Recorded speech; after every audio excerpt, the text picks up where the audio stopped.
क्या आपने कहीं सुना है कि शॉर्ट टर्म गेन अगर आपका 6 लाख का है तो टैक्स बनता है 0? अगर शॉर्ट टर्म गेन आपका है 10 लाख का तो भी टैक्स बनता है आपका 0, और शॉर्ट टर्म गेन अगर आपका 12 लाख का है तो भी आपका टैक्स बन जाएगा 0। अब आप बोलोगे सर क्या बात कर रहे हो, शॉर्ट टर्म गेन भी तो कोई रूल आया नहीं है, तो अब वहां टैक्स कैसे 0 कर दोगे?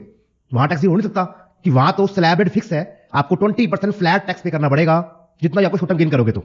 बट एक ऐसी टेक्निक है, एक ऐसा तरीका है जिससे आपका शॉर्ट टर्म गेन चाहे वो 4 लाख का हो, 6 लाख का हो, 8 लाख का हो, 10 लाख का हो या 12 लाख का हो, आपका टैक्स बनेगा बिल्कुल 0। और अगर आप उससे ऊपर भी इनकम करते हो तो भी आप शॉर्ट टर्म गेन मान लो होता है तो उसको भी आप टैक्स को काफी कम कर सकते हो। जानना चाहोगे? मैं मानता हूं कि उसका 10 लाख का पहले शॉर्ट टर्म गेन था, उसने 10 लाख का उसने अपना शॉर्ट टर्म लॉस बुक कर लिया, शॉर्ट टर्म लॉस बुक कर लिया, और 10 लाख की उसने अपनी एफएनओ की इनकम बना दी। ये इस तरह से उसने पुट सेल करके हाई प्राइस की पुट को सेल कर लिया, उसकी डिलीवरी ले ली और उस स्टॉक को हैंड टू मार्केट में बेच दिया, उसका फंड तो पूरा फ्री हो गया।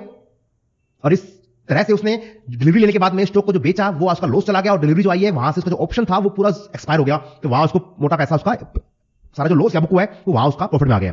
तो उसका short term gain at the end में वो इस तरह से अपना 0 कर लेता है, और वो अपना एफएनओ की जो इनकम है वो अपना 10 लाख की एफएनओ की इनकम कर ली उसने। समझ गए? शॉर्ट टर्म गेन उसने 0 कर लिया और उसकी एफएनओ की इनकम 10 लाख की कर ली अपनी। अब एफएनओ की इनकम काउंट होती है बिजनेस इनकम के अंदर, तो इस पर्सन का टैक्स बनता है 0 रुपए का। क्यों? 12 लाख तक अगर आपकी बिजनेस इनकम है तो टैक्स बनेगा नए स्लैब जो आए है उसके अकॉर्डिंग 0 रुपए का।